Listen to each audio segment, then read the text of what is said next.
إن الحمد لله نحمده ونستعينه ونستغفره ونعوذ بالله من شرور أنفسنا ومن سيئات أعمالنا من يهده الله فلا مضل له ومن يضلله فلا هادي له وأشهد أن لا إله إلا الله وحده لا شريك له وأشهد أن محمدًا عبده ورسوله أرسله بالحق بشيرًا ونذيرًا وداعيًا إلى الله بإذنه وسراجًا منيرًا أما بعد فإن خير الحديث كتاب الله وخير الهدي هدي محمد صلى الله عليه وآله وسلم وشر الأمور محدثاتها وكل محدثة بدعة وكل بدعة ضلالة وكل ضلالة في النار فأعوذ بالله من الشيطان الرجيم بسم الله الرحمن الرحيم ومن يطع الله ورسوله فقد فاز فوزا عظيما وقال فوالذي نفسي بيده لا يؤمن أحدكم حتى أكون أحب إليه من والده وولده والناس أجمعين رب اشرح لي صدري ويسر لي أمري واحلل عقدة من لساني يفقه قولي رب زدني علما معزز و مکرم میرے دینی و اسلامی بھائیوں، ساری تعریفیں، بڑائی بزرگی، حمد و ثنا اس اللہ رب ذوالجلال کے لیے لائق و زیبا ہے جو تنہا خالق ہے، جو تنہا رازق ہے۔ بے حساب درود و سلام ہو خاتم النبیین سید المرسلین رحمت للعالمین ساقی کوثر شافی محشر محمد الرسول اللہ صلی اللہ علیہ وآلہ وسلم پر۔ معزز حاضرین، آج میں آپ کے سامنے جس عنوان کے تحت خطاب کرنے جا رہا ہوں وہ عنوان ہے اتباع نبی صلی اللہ علیہ وآلہ وسلم اور ہمارا معاشرہ۔ معزز سامعین، پیوستہ جمعہ آپ احباب کے سامنے حب نبوی صلی اللہ علیہ وآلہ وسلم یعنی اللہ کے نبی صلی اللہ علیہ وسلم سے محبت کرنا ایمان کا جز ہے، ایمان کا حصہ ہے، اور کیسی محبت اللہ کے نبی صلی اللہ علیہ وسلم سے کرنا چاہیے۔ آپ نے اس عنوان پر میرا خطاب سماعت فرمایا۔ ذرا پرانی باتوں کی یاد تازہ کر لیں تاکہ آئندہ جو باتیں بتائی جائے گی وہ آسانی کے ساتھ سمجھ میں آ جائیں۔ معزز سامعین، اللہ کے نبی صلی اللہ علیہ وآلہ وسلم سے محبت کرنا یہ ایمان کا حصہ ہے۔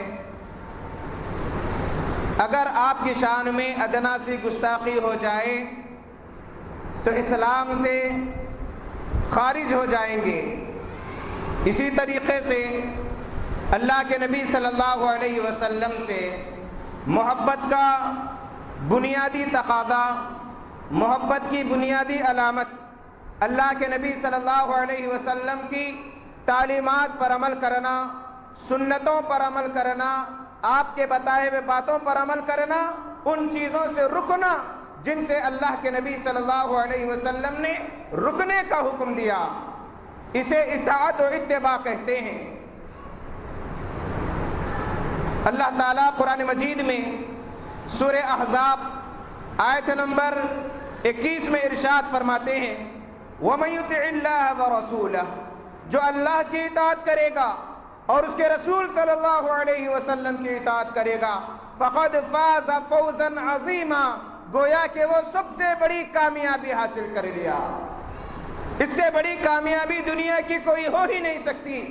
گرچہ دنیا والے کامیابی کا معیار کسی اور کو کیوں نہ بنا لے، آج دنیا میں ہر ایک کامیابی کی فکر میں لگا ہوا ہے اور کامیابی سمجھتے ہیں اپنے مقصد کو پا لینا، اپنی خواہشات کو پا لینا اور اپنے مقصد تک رسائی حاصل کرنا، یہ کامیابی ہے۔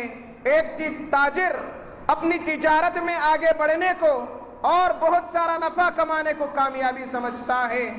ایک گھر بنانے والا اپنی بلڈنگ بنانے کو اس کی تکمیل پر کامیابی سمجھتا۔ ایک طالب علم امتحان میں بہترین نمبرات سے کامیاب ہونے کو کامیاب سمجھتا، اور دنیا دار جس کی پوری زندگی دنیا کے پیچھے بھاگنا ہے، وہ سمجھتا ہے کہ میرا بہترین بنگلہ ہو محل نما، بہترین گھر کے سامنے گاڑیاں ہو اور بہت سارا مال و دولت ہو، جائیداد ہو، پیسہ ہو، اور بہترین گھرانے میں میری شادی ہو جائے اور زندگی گزارنے کی ساری چیزیں میرے پاس موجود رہے۔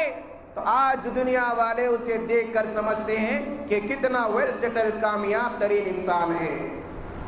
معزز سامعین، دنیا کی نظر میں کامیابی اسے سمجھا جاتا ہے، لیکن شریعت میں کامیابی اللہ کی اطاعت، اس کے رسول صلی اللہ علیہ وسلم کی اطاعت کو کہا گیا۔ اگر کوئی دونوں کی اطاعت کر لیا، فرما برداری کر لیا، بتائے ہوئے باتوں پر عمل کیا، رکنے کی چیزوں پر رکا، تو گویا کہ قرآن نے ایسے لوگوں کے سلسلے میں کہا وَمَن يُطِعِ اللَّهَ وَرَسُولَهُ فَقَدْ فَازَ فَوْزًا عَظِيمًا، جو اللہ کی اطاعت کیا، اس کے رسول صلی اللہ علیہ وسلم کی اطاعت کیا، گویا کہ وہ بہت بڑی کامیابی حاصل کر لیا۔ اور کامیابیوں میں سب سے بڑی کامیابی کیا ہے؟ سب سے بڑی کامیابی جس کا ذکر رب العالمین قرآن مجید میں کیا، فَمَن زُحْزِحَ عَنِ النَّارِ وَأُدْخِلَ الْجَنَّةَ فَقَدْ فَازَ، جو جہنم سے بچا لیا جائے، جنت میں داخل کر دیا جائے، فَقَدْ فَازَ، گویا کہ وہ کامیاب ہو گیا۔ اللہ کی قسم، دنیا کی تمام کامیابیوں سے بڑھ کر یہی کامیابی ہے، اور ایک مومن، ایک مسلمان کو اسی کامیابی کی فکر کرتے ہوئے اپنی پوری زندگی گزار دینا چاہیے۔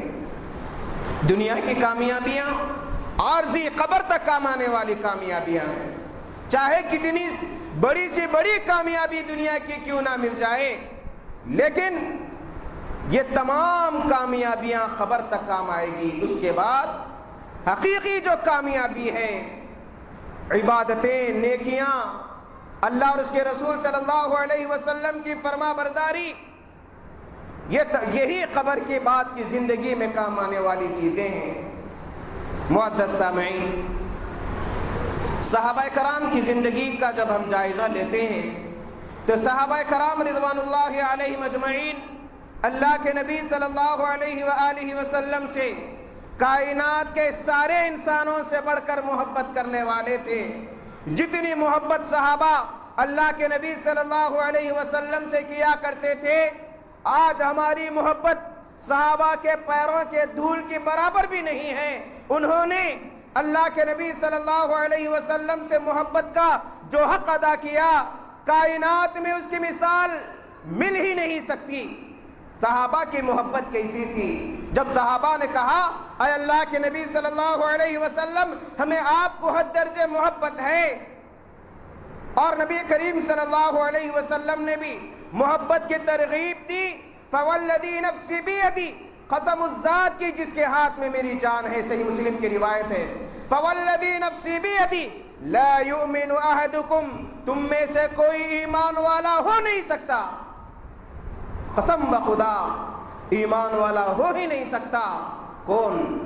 لا یؤمن احدکم حتی اکون احب الی، جب تک کہ میں اس کے نزدیک محبوب ترین نہ بن جاؤں، من والدی وولدی والناس اجمعین، ماں باپ سے بڑھ کر محبوب نہ بن جاؤں، اولاد سے بڑھ کر محبوب نہ بن جاؤں، رشتہ دار، دنیا کی ساری چیزوں سے اگر میں محبوب نہ بن جاؤں تو ایمان مکمل نہیں ہے۔ قسم کھا کر اللہ کے نبی صلی اللہ علیہ وسلم بتلائے۔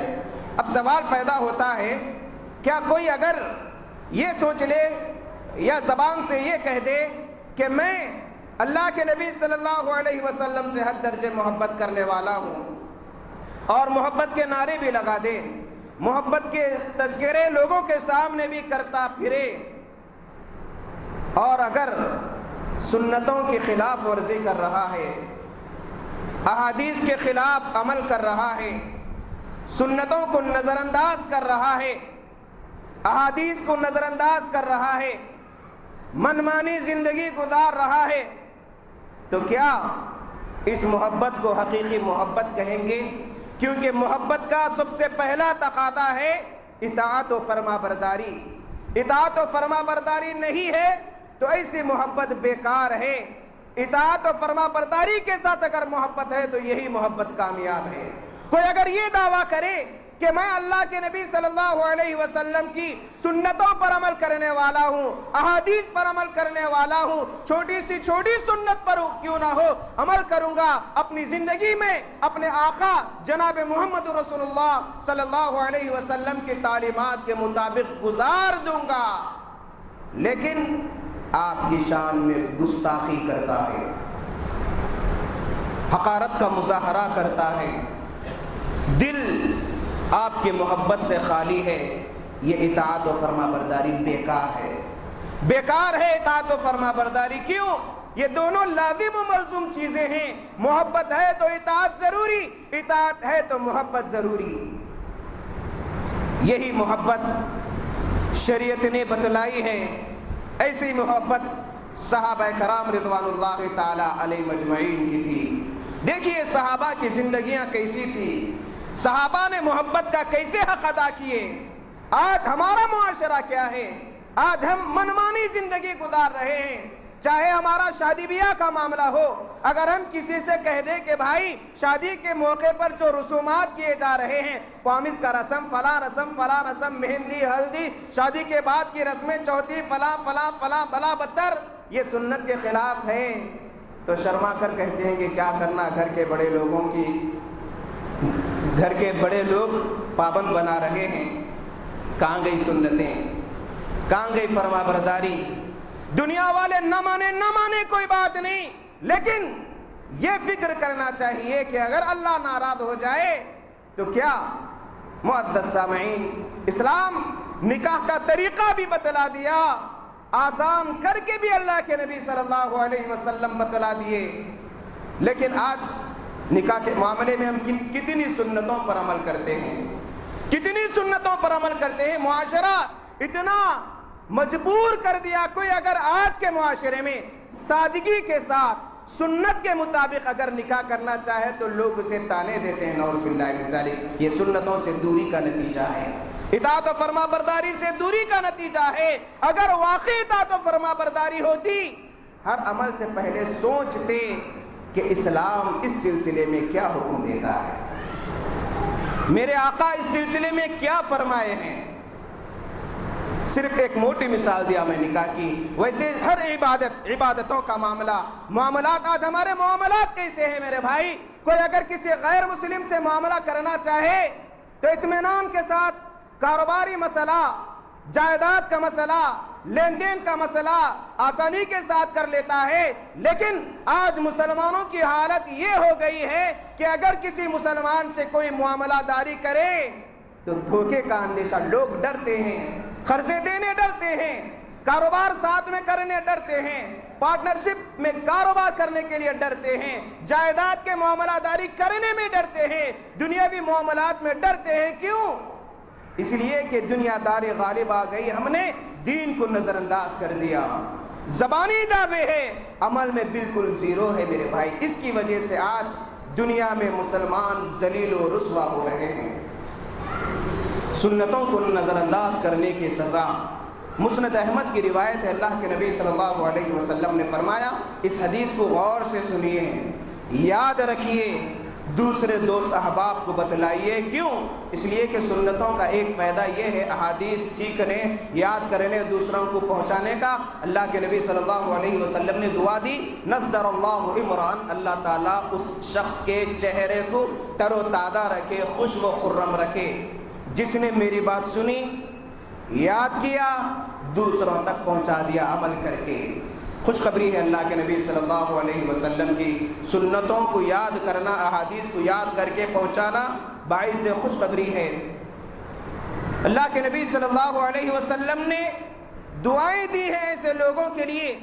اب کیا حدیث یاد رکھنا ہے؟ یاد رکھیے، مسند احمد کی حدیث ہے، اللہ کے نبی صلی اللہ علیہ وسلم نے فرمایا، اور یہ حدیث آج کے ماحول، آج کے حالات پر بالکل فٹ آتی ہے۔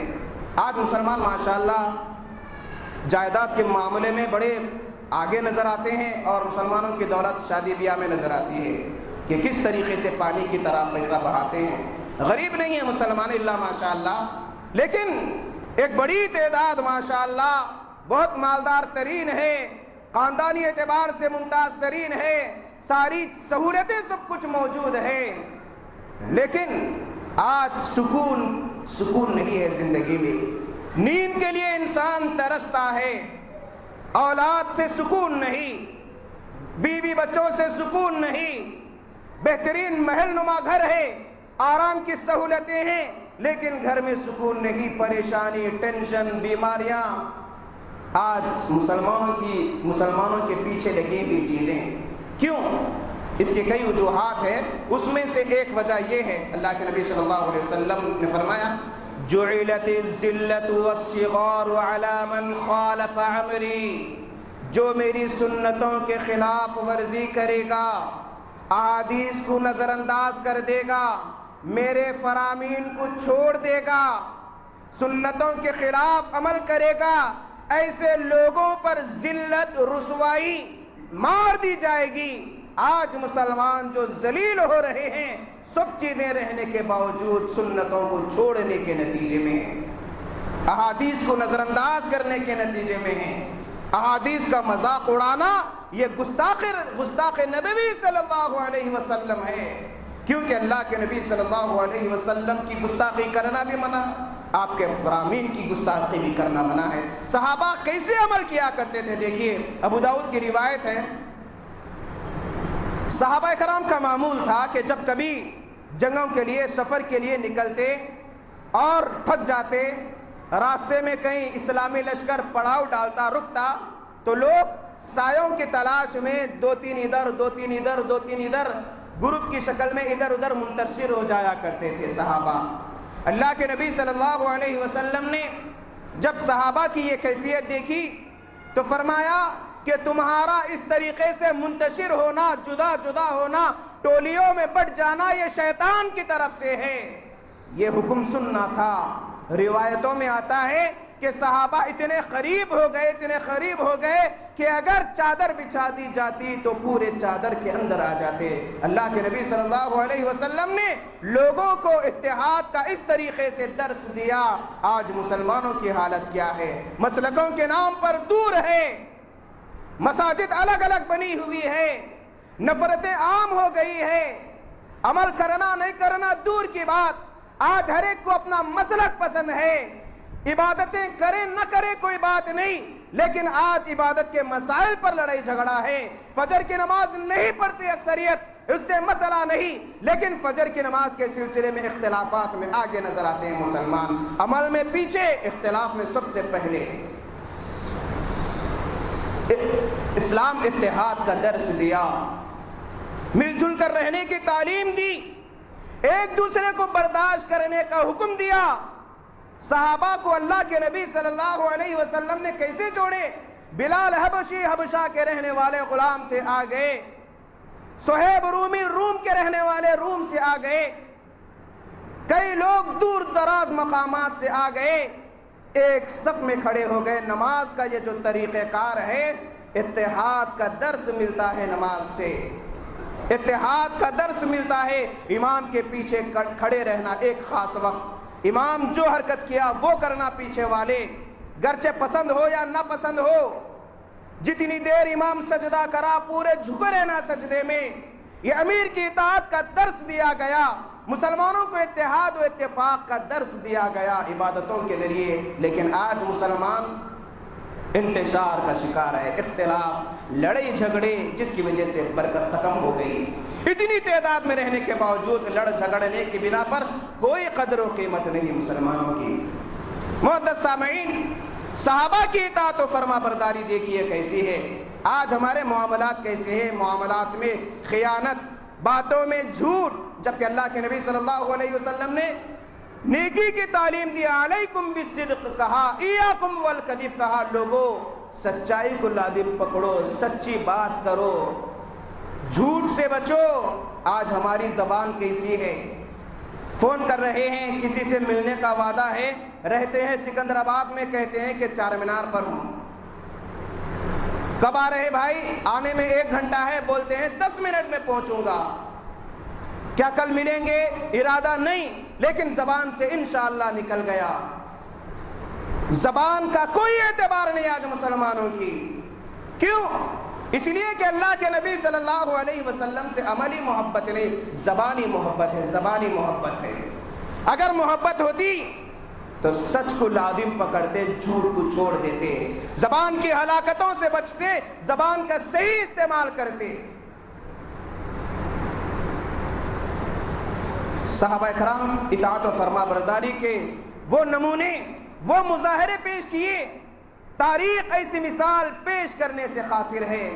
دیکھیے ایک مرتبہ اللہ کے نبی صلی اللہ علیہ وسلم شراب کی جو حرمت کا اعلان آیا، کئی مرحلوں کے بعد آیا۔ پہلے کہا گیا کہ یہ اچھی چیز نہیں، پھر کہا گیا کہ اس سے باز آ جاؤ، پھر کہا گیا کہ نماز کے قریب نشے کی حالت میں نہ ہو، فلاں کئی طریقے سے آخر میں حکم دیا گیا کہ لوگوں شراب حرام قرار دیا گیا، اور اللہ کے نبی صلی اللہ علیہ وسلم نے حکم دیا کل مسکر حرام، ہر نشہ آور چیز حرام ہے، ہر نشہ آور چیز حرام ہے، چاہے نشہ تھوڑا ہو یا بہت، یہ اسلام کا حکم تھا۔ صحیح درجے کی روایت ہے، صحیح بخاری کی حدیث ہے، انس بن مالک رضی اللہ تعالیٰ عنہ فرماتے ہیں کہ میں ابھی شراب کی حرمت کا اعلان نہیں آیا تھا، ابو طلحہ رضی اللہ تعالیٰ عنہ کے گھر میں مہمانوں کو شراب پیش کر رہا تھا، اور شراب عرب کی گٹھی میں پڑی ہوئی تھی، شراب پر کئیوں شعر پیش کر دیتے تھے، اور شراب گویا کہ ان کی زندگی کا مقصد بنا ہوا تھا، اور جتنی پرانی شراب ہوتی عرب کی اتنا فخر کیا کرتے تھے عرب کے لوگ۔ مہمان نوازی شراب کے ذریعے، سفر میں ہے شراب، اٹھنا بیٹھنا پوری زندگی شراب میں گزری۔ جو ہی اسلام کا اعلان آیا، نبی صلی اللہ علیہ وسلم کی جانب سے شراب کی حرمت کا اعلان کرایا گیا صحابہ کے درمیان۔ روایتوں میں آتا ہے کہ جب شراب تقسیم کی جا رہی تھی، کوئی منہ کو لگا رہا تھا، اعلان سنتے ہی پھینک دیتا ہے، جس کے گھڑوں میں شراب تھی گھڑے پھوڑ دیے جاتے ہیں۔ گلیوں میں شراب مدینے کی پانی کی طرح بہنے لگی، پانی کی طرح مدینے کی گلیوں میں شراب بہنے لگی۔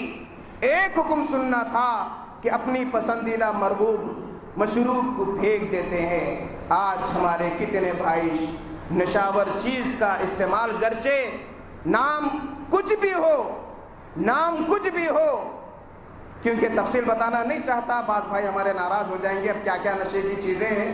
یہ سمجھ لیجئے اسلام کا حکم ہے کل مسکر حرام، ہر نشہ آور چیز حرام ہے۔ اگر زردے کے پان میں نشہ ہے تو حرام، سگریٹ میں نشہ ہے تو حرام، اور اسی طریقے سے گٹکوں میں نشہ ہے تو حرام۔ ہر وہ چیز جو انسان کی صحت کو نقصان پہنچاتی اور اس کے اندر 1 ملی میٹر معمولی قطرے کے برابر بھی اگر نشہ آ گیا تو اسلام کی نظر میں وہ حرام ہے، گرچہ دنیا والے اس کا نام بدل کر کیوں نہ رکھ دے۔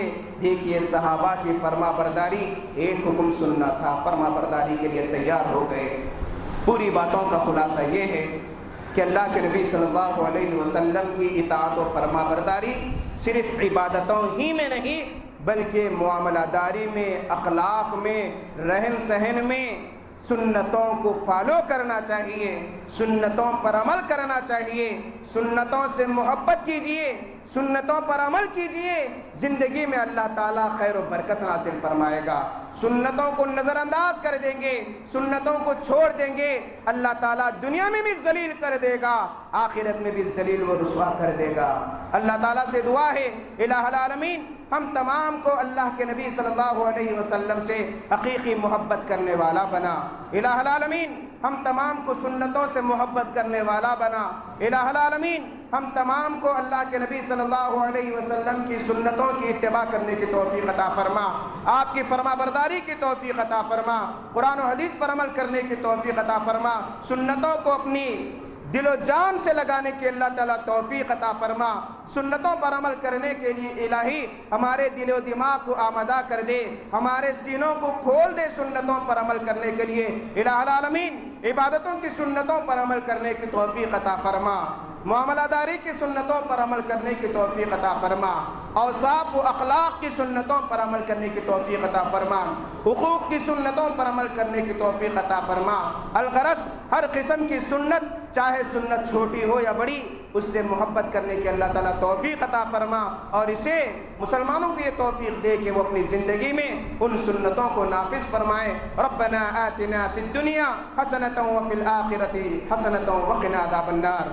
اللهم انا نسألك الجنة، اللهم انا نسألك الجنة، اللهم انا نسألك الجنة، اللهم اجرنا من النار، اللهم اجرنا من النار، اللهم اجرنا من النار، اللهم احفظنا من كل بلاء الدنيا وعذاب الآخرة۔ بارك الله لنا ولكم في القرآن العظيم، ونفعنا وإياكم بالآيات والذكر الحكيم، إنه تعالى جواد كريم ملك بر رحيم رب حليم۔ جزاک اللہ۔